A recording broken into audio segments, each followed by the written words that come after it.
രമാകാന്ത് ഒരു ഡാബ ഓണറായിരുന്നു. അയാളുടെ ഡാബ ഹൈവേയിലുമായിരുന്നു. അതുകൊണ്ട് അവിടെ കസ്റ്റമേഴ്സിന്റെ ഒരു കൂട്ടം തന്നെ എപ്പോഴും ഉണ്ടായിരുന്നു. ചേട്ടാ, ഒരു ചോളപ്പൂരി, ഒരു പുലാവ്, ഒരു ദാൽ കിച്ചടി, കുറച്ച് വേഗം തരൂ. ആ ശരി ശരി, നിങ്ങൾ ഇരിക്കൂ. രമാകാന്ത് അദ്ദേഹത്തിന്റെ ഡാബയിൽ ഒരുപാട് സമയം ജോലി ചെയ്തുകൊണ്ടേയിരിക്കും. അങ്ങനെ രാത്രി ഒരുപാട് ലേറ്റായി വീട്ടിൽ പോയപ്പോൾ അയാളുടെ മകൾ നീലിമ അയാൾക്കു വേണ്ടി കാത്തുനിന്നു. മോൾ ഇപ്പോഴും ഉറങ്ങിയില്ലേ? അച്ഛാ, അച്ഛൻ കഴിക്കുന്നതിന് മുൻപ് ഞാൻ എന്തെങ്കിലും ഉറങ്ങിയിട്ടുണ്ടോ? പറയേ.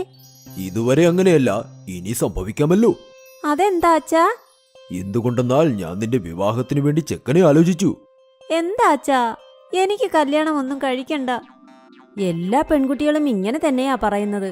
എന്നാൽ അമ്മായി അമ്മയുടെ വീട്ടിൽ പോയതും അവരുടെ അമ്മയും അച്ഛനെയും അങ്ങ് മറന്നു കളയും. അവരങ്ങനെ ചെയ്യുമായിരിക്കും, പക്ഷേ ഞാൻ അങ്ങനെയല്ല. അച്ഛാ, നമ്മളുടെ കൂടെ നിൽക്കുന്നത് പോലെ ഒരു പയ്യനെ അച്ഛൻ എനിക്ക് വേണ്ടി നോക്കിക്കൂടെ? നിങ്ങളുടെ മകളുടെ ആഗ്രഹം കണ്ടോ? ഇവിടെ നോക്കുമോളെ, നീ ഏതെങ്കിലും ഒരു വീട്ടിൽ പോയേ പറ്റൂ. അതല്ലേ നാട്ടുനടപ്പ്.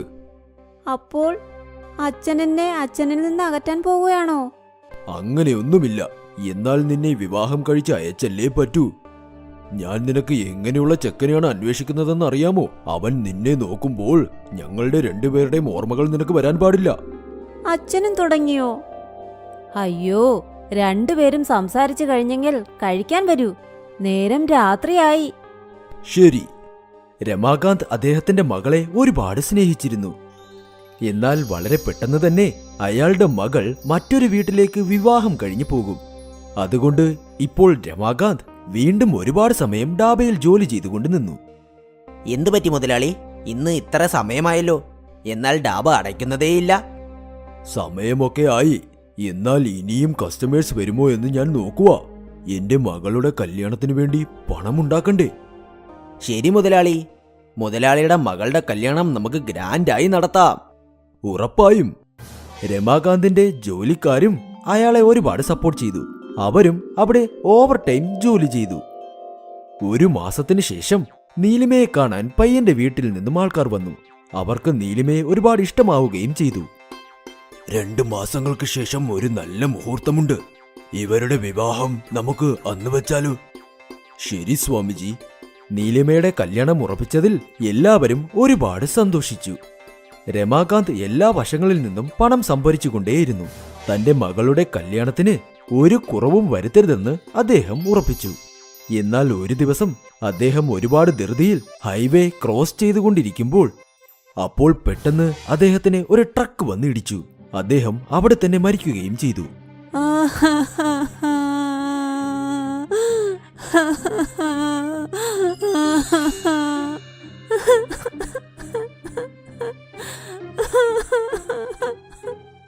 ഏത് വീട്ടിലാണോ കല്യാണം നടക്കേണ്ടത്, ഇപ്പോൾ ആ വീട്ടിൽ മരണം സംഭവിച്ചു. വീടിന്റെ ഗ്രഹനാഥൻ തന്നെ മരിച്ചു. ഇപ്പോൾ സരിതയ്ക്കും നീലമിക്കും ആരുമില്ല. കുറച്ചു നാളുകൾക്ക് ശേഷം കിഷോർ രമാകാന്തിന്റെ വീട്ടിലേക്ക് വന്നു. ആ പെങ്ങള്, നിങ്ങളുടെ ഭർത്താവ് എൻ്റെ കയ്യിൽ നിന്നും 2 ലക്ഷം രൂപ കടം വാങ്ങിയിരുന്നു. മകളുടെ കല്യാണത്തിന് വേണ്ടി. കല്യാണം കഴിയുമ്പോൾ തരാമെന്ന് പറഞ്ഞു. എന്നാൽ അദ്ദേഹം ഇപ്പോൾ ഇല്ലല്ലോ. അപ്പോൾ എൻ്റെ പണം ആര് തിരിച്ചു തരും? ചേട്ടാ, അദ്ദേഹം ഇതിനെക്കുറിച്ച് ഒന്നും സംസാരിച്ചിട്ടില്ല. അതൊന്നും എനിക്കറിയണ്ട. നിങ്ങൾ പറയൂ, എൻ്റെ പണം ആര് തിരിച്ചു തരുമെന്ന്. ഞാൻ തിരിച്ചു തരാം. എന്റെ അച്ഛന്റെ എല്ലാ കടവും ഞാൻ തീർക്കാം. നിങ്ങൾ എനിക്ക് വെറും 6 മാസം സമയം തന്നാൽ മതി. ശരി, എന്നാൽ ഞാൻ 6 മാസം കഴിയുമ്പോൾ തിരിച്ചു വരും. എന്നാൽ അതിനുള്ളിൽ പണം റെഡിയാക്കി വെച്ചോളൂ. സരിത തലയിൽ കൈവച്ച് ഇരുന്നു.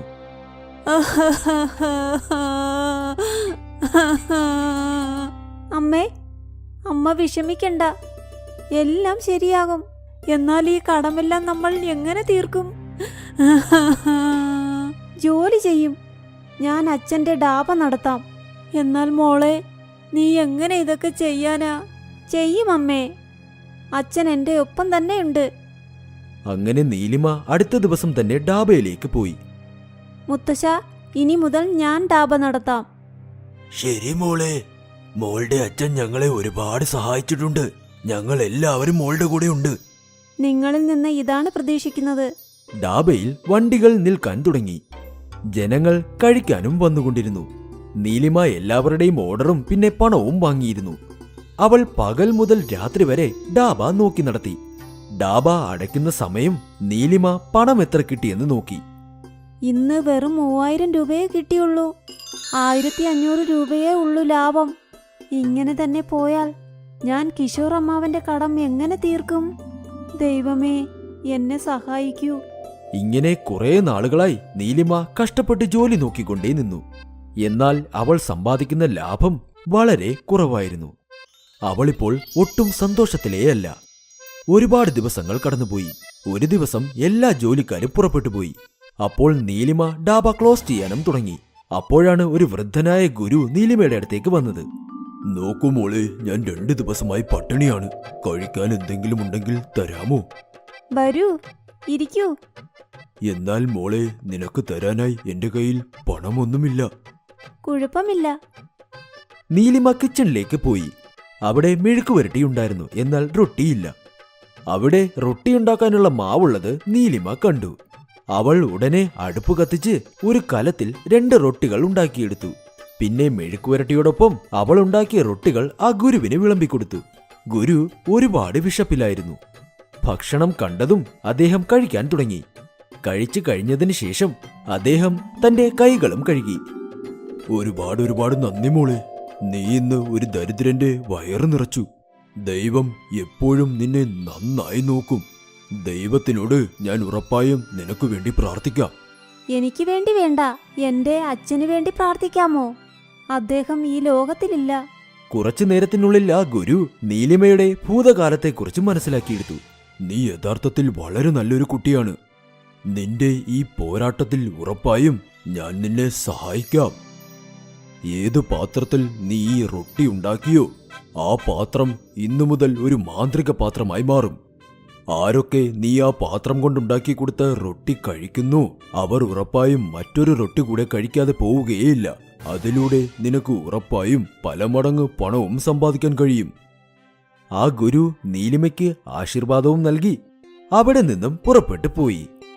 അങ്ങനെ നീലിമ ഡാബയും ക്ലോസ് ചെയ്ത് വീട്ടിലേക്കും പോയി.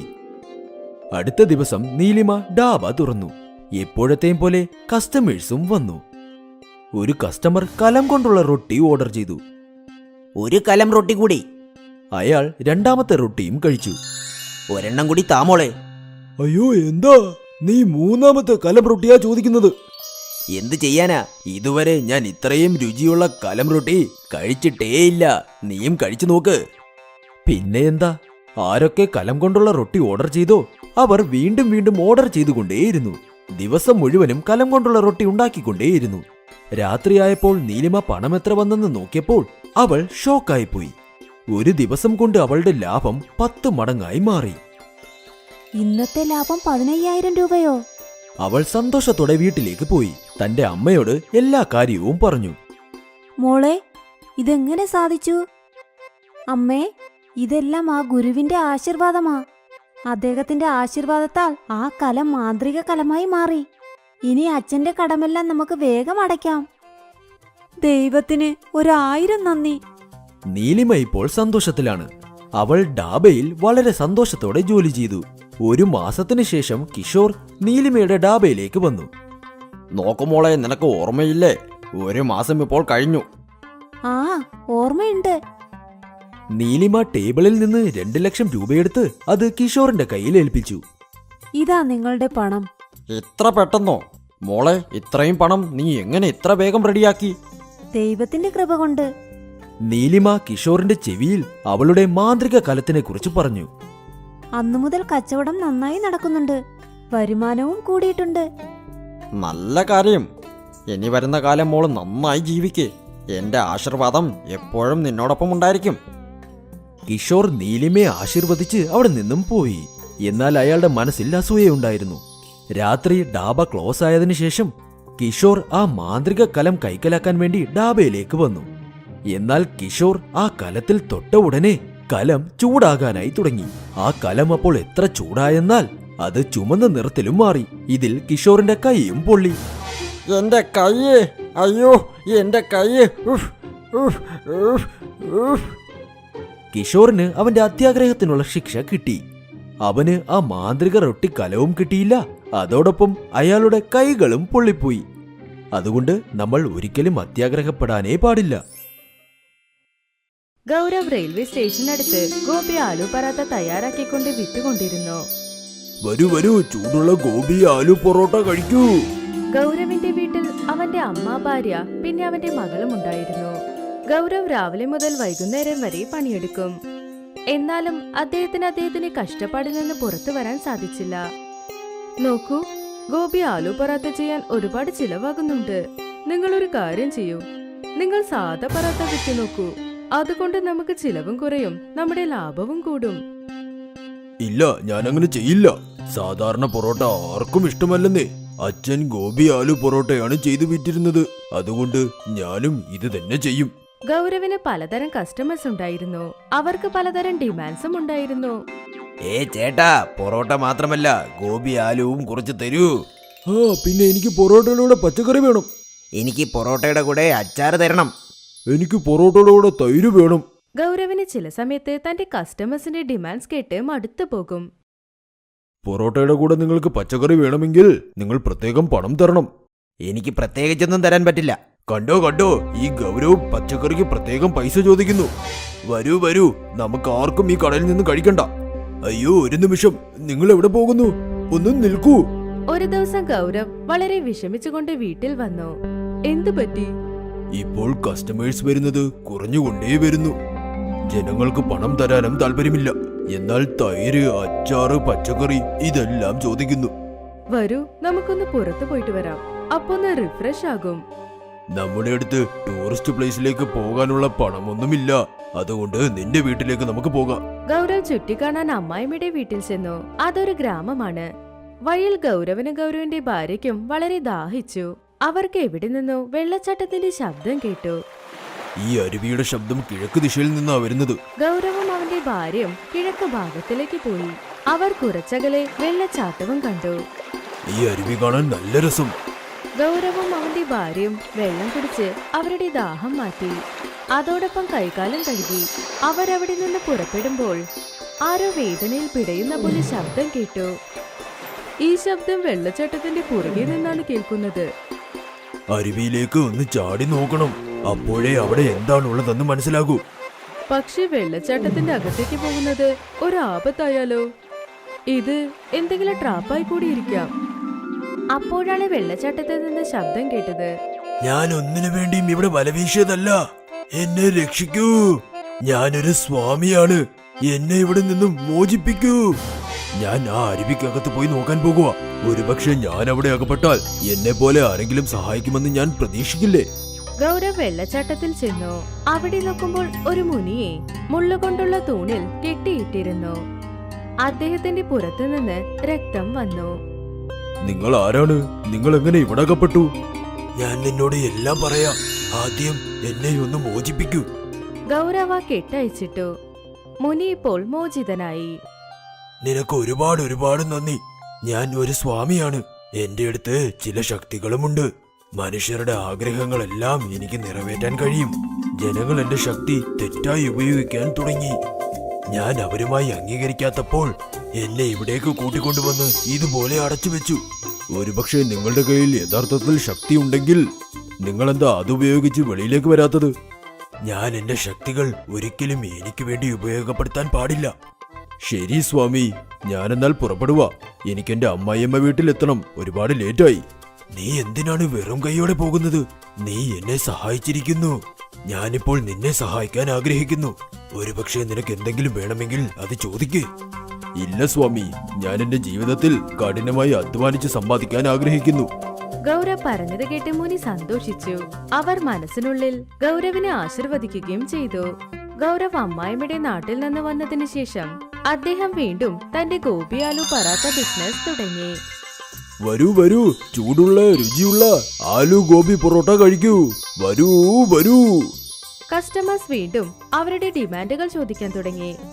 ഇവിടെ നോക്കൂ, പൊറോട്ടയുടെ കൂടെ പച്ചക്കറി വേണം. എന്നാൽ പച്ചക്കറിയൊന്നുമില്ല. അപ്പോഴാണ് പെട്ടെന്ന് അദ്ദേഹത്തിന്റെ പറാത്തയിൽ നിന്ന് ഉപ്പേരി പുറത്തേക്ക് വന്നത്. എനിക്ക് പൊറോട്ടയോടൊപ്പം തൈര് വേണം. എന്റെ അടുത്ത് തൈരുമില്ലല്ലോ.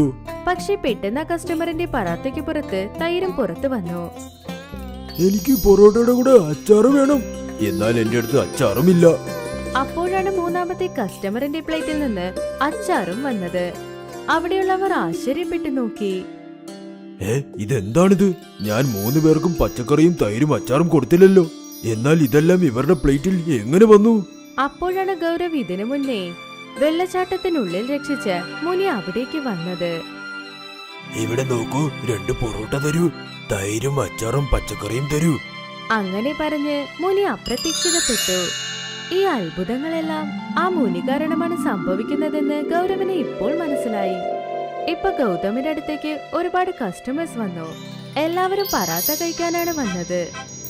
അവരുടെ പറാത്തയ്ക്കൊപ്പം ഉപ്പേരി, തൈര്, അച്ചാറ് എന്ത് ചോദിച്ചാലും അതാ പറാത്തയിൽ നിന്ന് പുറത്തേക്ക് വന്ന് അവരുടെ പ്ലേറ്റിലേക്ക് വരും.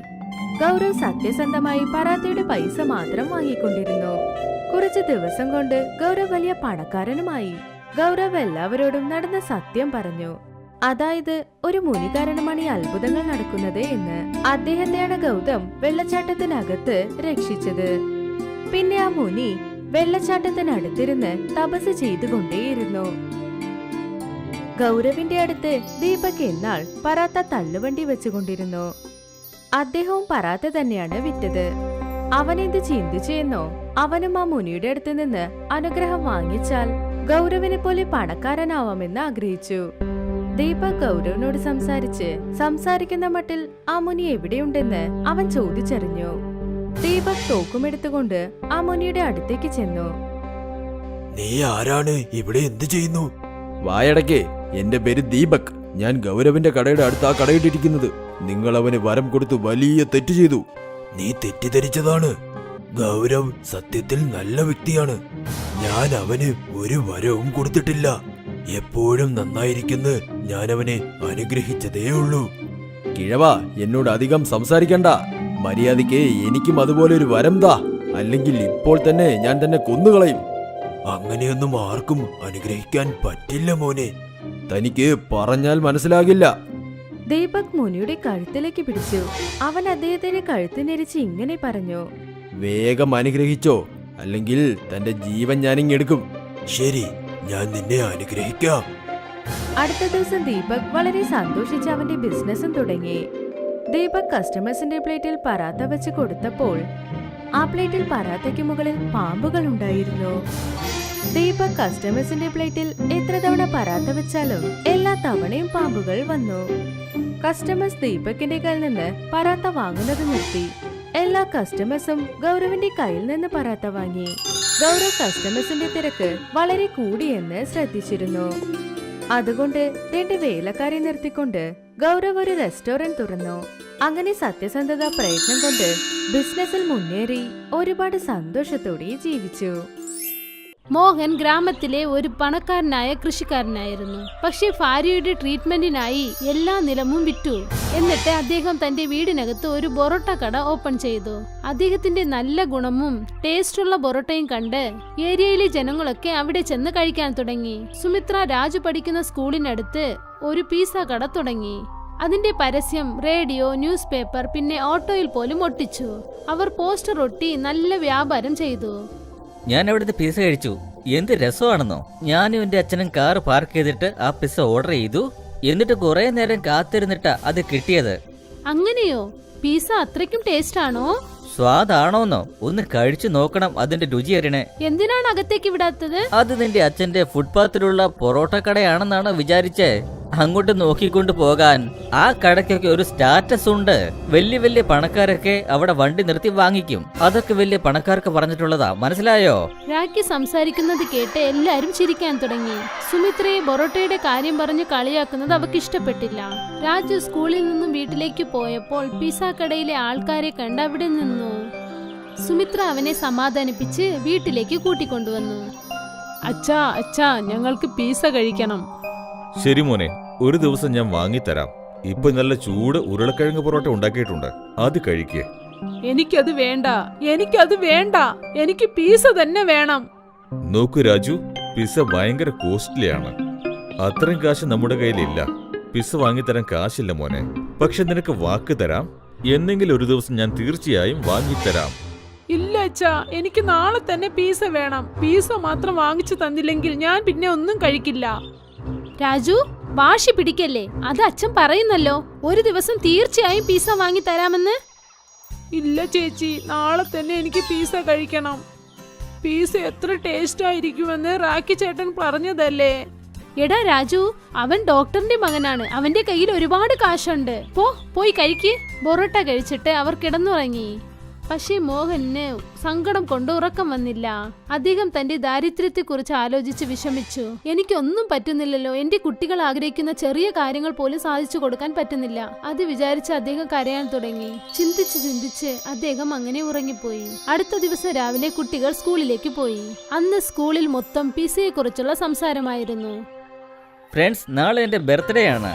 പിന്നെ നാളെ എല്ലാവർക്കും എൻ്റെ വകയായിട്ട് പിസ്സ പാർട്ടി ഉണ്ട്. നാളെ സൺഡേ ആണ്, സ്കൂളിന് ലീവാണ്. നാളെ വൈകുന്നേരം എല്ലാവരും നല്ല നല്ല ഡ്രസ് ഇട്ടുകൊണ്ട് വന്നേക്കണം, ഓക്കെ? ചേട്ടാ, ഞങ്ങളും വരട്ടെ. ഞങ്ങളെ നിങ്ങൾ വിളിച്ചതേ ഇല്ലല്ലോ. വേണ്ട, നിങ്ങളൊന്നും അങ്ങോട്ട് വരണ്ട. അവിടെ വരുന്നവരൊക്കെ വലിയ കാശുകാരാ. സ്റ്റാറ്റസ് ഉള്ളവർ വേണം അങ്ങോട്ട് വരാൻ. നിങ്ങൾ പൊറോട്ട കഴിച്ചാ മതി. വരൂ രാജു, ഇവരുടെ പിസയെക്കാളും നമ്മൾ കഴിക്കുന്ന പൊറോട്ടയ്ക്ക് ടേസ്റ്റ് അധികമാ. ആ ചെല്ല്, കഴുതയ്ക്ക് അറിയില്ലല്ലോ കർപ്പൂരത്തിന്റെ മണം എന്താണെന്ന്. സ്കൂളിന് പുറത്ത് പിസയുടെ പോസ്റ്റർ ഇല്ലേ, അത് കണ്ടോണ്ട് പൊറോട്ട കഴിക്ക്. പിസ കഴിച്ചതാണെന്ന് കരുതിക്കോളൂ. രാഖി, അങ്ങനെയൊന്നും സംസാരിക്കല്ലേ. വരൂ സുമിത്രേ, ഇവൻ എപ്പോ നോക്കിയാലും ഇങ്ങനെയാ. രാജുവിന്റെ ഫോട്ടോ കണ്ടിട്ട് പൊറോട്ട കഴിക്കുന്ന വിഷയം ആലോചിച്ച് എല്ലാവരും ചിരിച്ചു. സുമിത്രയ്ക്കും രാജുവിനും അത് ഒരുപാട് വിഷമമായി. രണ്ടുപേരും തിരിച്ചു വീട്ടിലേക്ക് എത്തി. എന്താ രാജു, മുഖമെന്താ നീ ഇങ്ങനെ വീർപ്പിച്ചിരിക്കുന്നേ? അത് അച്ഛാ, വിഷയം എന്താണെന്നാൽ നാളെ റാക്കിയുടെ പിറന്നാളാണ്. എല്ലാരെയും വരാൻ പറഞ്ഞിട്ടുണ്ട്. പക്ഷേ ഞങ്ങളെ വിളിച്ചില്ല. അവിടെ വലിയ വലിയ ആൾക്കാരെ പോകാൻ പാടുള്ളൂന്ന്. ഇത്രയുള്ള കാര്യം. നാളെ നിങ്ങൾക്ക് നല്ല ചൂടുള്ള ആലു പൊറോട്ട ഞാൻ ഉണ്ടാക്കി തരാം. നമുക്ക് പാർട്ടിയായി ആഘോഷിക്കുകയും ചെയ്യാം. എനിക്ക് പൊറോട്ടയൊന്നും വേണ്ട. ഞാൻ പീസ മാത്രമേ കഴിക്കൂ. എനിക്ക് പീസ തന്നെ വേണം. മോനെ, ഞാൻ പറഞ്ഞതല്ലേ, എന്റെ കയ്യിൽ നിങ്ങൾക്ക് ഫീസ് തരാൻ പോലുള്ള കാശില്ല മക്കളെ. പിന്നെ പീസ എവിടുന്ന് വാങ്ങിത്തരാൻ പറ്റും? ഇത് പറഞ്ഞിട്ട് മോഹൻ തന്നോട് തന്നെ വിഷമിച്ചുകൊണ്ട് പുറത്തേക്ക് പോയി. അദ്ദേഹത്തിന് ഒരുപാട് വിഷമമായി. രാജു, നീ അങ്ങനെ പറയാൻ പാടില്ലടാ. പീസ വേണമെന്ന് നീ വാശി പിടിക്കല്ലേ. നമ്മുടെ കയ്യിൽ കാശ് വരുമ്പോൾ നമുക്ക് തീർച്ചയായും പീസ കഴിക്കാം. ഇത്രയും ദിവസം നമ്മുടെ കയ്യിൽ കാശുണ്ടായിരുന്നോ എന്തോ. എല്ലാരും പുതിയതായി ഡ്രസ് ഇടുന്നു. പക്ഷെ നമ്മൾ രണ്ടുപേരും 2 വർഷം കൊണ്ട് ഒരേ ഡ്രസ്സാ ഇട്ടുകൊണ്ടിരിക്കുന്നത്. നമ്മൾ എപ്പോഴും ഇങ്ങനെയാണോ? അങ്ങനെയൊന്നും ഇല്ല മോനെ. നമ്മൾ തീർച്ചയായും ഒരു ദിവസം പീസ കഴിക്കും. അന്ന് രാത്രി രാജു ആഹാരം കഴിച്ചതേ ഇല്ല. വീട്ടിൽ ആരും ആഹാരം കഴിച്ചില്ല. രാവിലെ മോഹൻ എണീറ്റ് മാർക്കറ്റിലേക്ക് പോയി. തിരിച്ചു വന്നു നോക്കി, രാജു അപ്പോഴും ഉറങ്ങുന്നുണ്ടായിരുന്നു. സുമിത്ര പറഞ്ഞു മനസ്സിലായി, അവൻ ഇപ്പോഴും കരഞ്ഞുകൊണ്ടേയിരിക്കുന്നു. ആഹാരം പോലും കഴിച്ചില്ല എന്ന് പറഞ്ഞു. എഴുന്നേക്ക് മക്കളെ, ഇന്ന് ഞാൻ നിങ്ങൾക്ക് പൊറോട്ട പീസ ഉണ്ടാക്കി തരാം. വേഗം എണീക്ക്. അതെ അച്ഛാ, ഞാൻ പറഞ്ഞതല്ലേ, നിങ്ങൾ എനിക്ക് പീസ വാങ്ങി തരുന്നത് വരെ ഞാൻ വേറൊന്നും തന്നെ കഴിക്കില്ല. മോഹൻ പൊറോട്ടയിൽ ഫ്രൂട്ട്, ചീസ് പിന്നെ സാലഡ് ഇട്ട് പീസ ചെയ്തു. പക്ഷെ എത്ര പറഞ്ഞിട്ടും രാജു അത് കഴിച്ചതേ ഇല്ല. രാജുവിനെ സമാധാനിപ്പിക്കാൻ സുമിത്രയും ശ്രമിച്ചു. പക്ഷെ അവൻ സമാധാനപ്പെട്ടതേ ഇല്ല. അന്ന് വീണ്ടും അവർ പട്ടിണിയോടെ കിടന്നുറങ്ങി. പാതിരാത്രിയായപ്പോൾ രാജുവിന് വിശപ്പ് സഹിക്കാൻ പറ്റിയില്ല. അവൻ കിച്ചണിലേക്ക് പോയി അവിടെ ഇരുന്ന പൊറോട്ട പീസ കഴിച്ചു നോക്കി. അത് അവന് വളരെ ഇഷ്ടപ്പെട്ടു. അവൻ അത് രുചിച്ച് കഴിച്ചു. മോഹൻ അവൻ കഴിക്കുന്നത് മറഞ്ഞു നിന്ന് നോക്കി. രാവിലെ എണീറ്റ് മോഹൻ മാർക്കറ്റിലേക്ക് പോയി. തിരിച്ചു വന്ന് സുമിത്രയെ വിളിച്ചു.